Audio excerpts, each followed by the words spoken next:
You're sitting at your kitchen table. Maybe it's a Sunday morning. Coffee's getting cold because you've been staring at the same spreadsheet for 20 minutes. You've run the numbers again and again. You've got this mortgage payment that feels like a stone tied around your ankle every single month.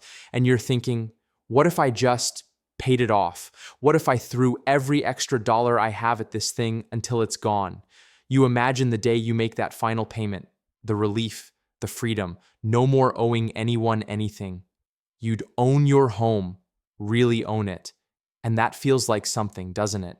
That feels like you finally made it, like you've won the game. I get it. I really, really do. My name is Fox, and I spend way too much time thinking about money, financial psychology, and why the things that feel like smart financial moves are often the exact things keeping people from building real wealth. And this idea that paying off your home is the ultimate financial achievement is honestly one of the most persistent, most emotional, and most costly beliefs I see people hold on to. Because here's the thing nobody wants to tell you at that Sunday morning kitchen table. A paid-off home might actually be one of the worst investments you'll ever make. And I know that sounds almost offensive. It sounds like something a slick finance bro would say to sell you on some complicated scheme. But stick with me here, because what I'm about to walk through isn't about being clever or taking unnecessary risks. It's about understanding what money actually does when you're not looking, and why the decision that feels the safest might quietly be costing you hundreds of thousands of dollars over your lifetime. This isn't about telling you to go into reckless debt. This is about asking a different question. What if the financial peace you're chasing is actually a very expensive form of comfort? Let's talk about it.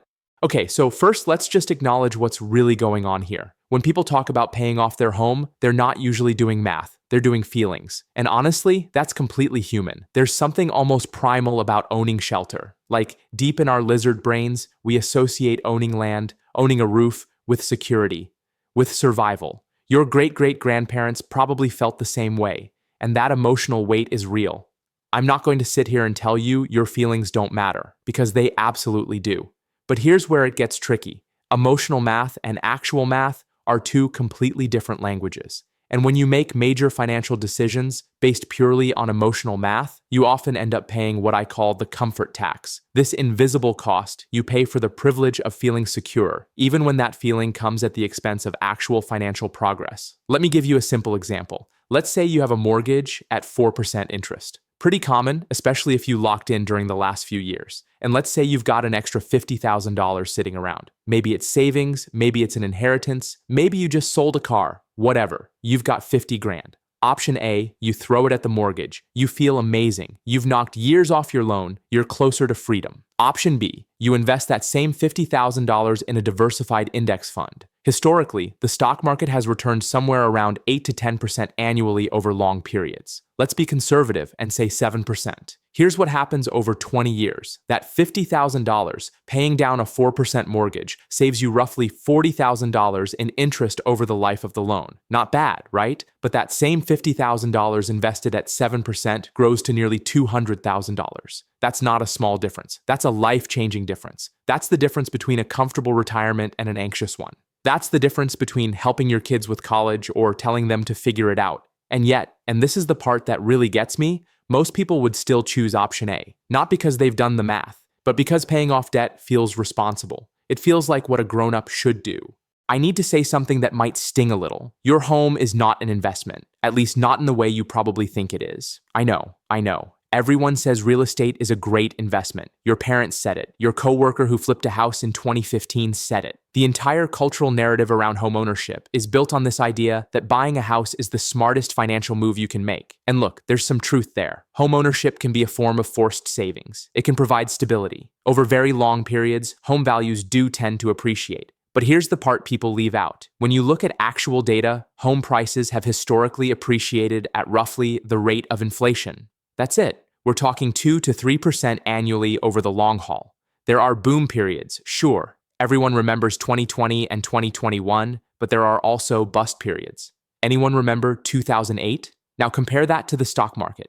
Even accounting for crashes, recessions, and all the scary headlines, the S&P 500 has averaged around 10% annually since its inception. After inflation, that's still about 7%. So when you take all your extra money and pour it into your home, you're essentially choosing a 2 to 3% return over a 7 to 10% return. You're choosing the slow lane. And the really painful part, that choice compounds. Every year, that gap gets wider. Over decades, it becomes enormous. And here's the other thing about your home, and I don't mean to be harsh here, but someone needs to say it. A paid-off home doesn't generate any income. None. Zero. It just sits there. You can't eat the equity. You can't use it to pay bills. It's what financial people call a dead asset. The only way to access that money is to sell the house, take out a new loan, or do a reverse mortgage when you're older. That's it. Meanwhile, a well-invested portfolio throws off dividends. It compounds. It works for you 24/7, whether you're awake or asleep. So which one sounds more like a real investment to you? Let me tell you about a couple I knew. Let's call them Dave and Maria. They did everything right. They bought a modest house in their early 30s, lived below their means, and made it their mission to pay off the mortgage as fast as humanly possible. By their mid-40s, they'd done it. House was paid off. They threw a party, and honestly, everyone admired them. But here's what happened next. Dave got laid off at 52. Not his fault. Company downsized. And suddenly, they needed cash, like actual liquid money to live on while he looked for work. And you know what they realized? Almost all their wealth was locked inside their house. Their retirement accounts were underfunded because they'd prioritized the mortgage. They'd sacrificed liquidity for that feeling of security. They ended up taking out a home equity line of credit, basically borrowing against the house they'd just finished paying off. And you know what the interest rate was? Higher than their original mortgage. This is the thing about the safety of a paid-off home. It feels safe until something happens, until you need flexibility, until you need cash. And then you realize that all that wealth sitting in your walls isn't actually protecting you. It's trapping you. Real financial security isn't about eliminating debt at any cost. It's about having options. It's about liquidity. It's about building multiple streams of income and having money you can actually access when life throws something unexpected your way. Can we talk about opportunity cost for a second? Because I think this is genuinely one of the most underrated concepts in personal finance. Every dollar you spend has two lives. There's the life it lives when you spend it. That's obvious. But there's also the life it could have lived if you'd done something else with it. That second life, the one you didn't choose, is the opportunity cost. When you pour extra money into your mortgage, the opportunity cost is everything else that money could have become. It's the investments it could have grown into. It's the business you could have started. It's the experiences you could have had. It's the security of having cash available when you need it. And here's the sneaky thing about opportunity cost. You never see it. It's invisible. You don't feel the loss because you never had the gain. You just have this vague sense that you're doing the responsible thing. And meanwhile, somewhere in a parallel universe, another version of you invested that money instead and is now significantly wealthier. I think about this sometimes, honestly. Like, what would my financial life look like if I'd made different choices at key moments? It's humbling and a little terrifying because the choices we make with money aren't just about right now. They echo forward through time in ways we can't always see. Okay, let's talk about something that makes people uncomfortable. Leverage, using other people's money to build wealth. A mortgage is leverage. It's one of the only forms of leverage regular people have access to. And here's the crazy thing. It's leverage at historically low interest rates, often tax deductible, spread over 15 to 30 years. When you pay off your mortgage early, you're essentially giving up this leverage. You're saying, no thanks, I don't want access to cheap borrowed money anymore. But wealthy people, they love leverage. They use it constantly. They borrow against assets to invest in other assets. They understand that if you can borrow money at 4% and invest it at 7%, you come out ahead. That spread is how wealth gets built. Now, I want to be careful here. Leverage is a tool, and like any tool, it can be dangerous if you use it wrong. I'm not telling you to go take out a bunch of loans and bet on crypto or whatever. That's reckless. But strategically maintaining a low-interest mortgage while investing your extra capital, that's not reckless. That's just understanding how money works. The wealthy don't get rich by paying off their primary residence as fast as possible. They get rich by using their capital efficiently, putting it to work in places where it can grow. So if aggressively paying off your home isn't the answer, what should you do instead? First, make sure you have a solid emergency fund, 3 to 6 months of expenses in cash, easily accessible. This is your safety net. This is what lets you sleep at night.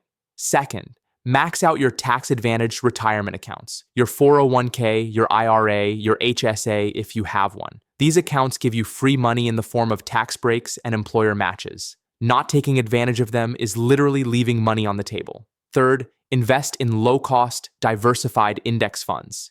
You don't need to be a stock-picking genius. You just need to consistently put money into the market and let compound interest do its thing over time. Fourth, and this is important, then consider making extra mortgage payments if you still want to. If you've done all the above and you still have extra cash and paying down your mortgage gives you peace of mind, go for it. But do it with your eyes open. Do it knowing you're choosing comfort over optimal growth. There's nothing wrong with that choice. Just make it consciously. One more thing I want to mention, because I think it gets overlooked. Your mortgage payment is fixed, but inflation isn't. Let's say you took out a mortgage 10 years ago and your payment is $1,500 a month. 10 years ago, that was a significant chunk of the average income. But today, inflation has eroded the value of that debt. That $1,500 represents less purchasing power now than it did then. In other words, you're paying back your mortgage with dollars that are worth less every year. That's a good thing. That's inflation working in your favor, quietly shrinking your debt burden over time. When you pay off your mortgage early, you're giving up this benefit. You're paying off the debt with today's more valuable dollars instead of tomorrow's less valuable ones. It's another hidden cost that doesn't show up on any statement. Look, I want to be really clear about something. I'm not saying you're dumb for wanting to pay off your house. I'm not saying there's no value in being debt-free. The emotional weight of owing money is real. And for some people, that psychological freedom is worth the financial trade-off. What I'm saying is this: before you make that choice, understand the trade-off. Understand what you're giving up. Understand that the thing that feels safest might not actually be the thing that serves your future self best. A paid-off home is a lot of equity sitting in one illiquid asset that doesn't generate income. A well-invested portfolio is diversified wealth that compounds over time and gives you flexibility when you need it most. The math isn't even close. And yet, the cultural narrative is so powerful, so deeply ingrained, that millions of people continue to prioritize the wrong goal. So here's my quiet encouragement. Question the assumptions you've inherited. Run the numbers yourself. Think about what you actually want your money to do for you, not just how you want it to make you feel.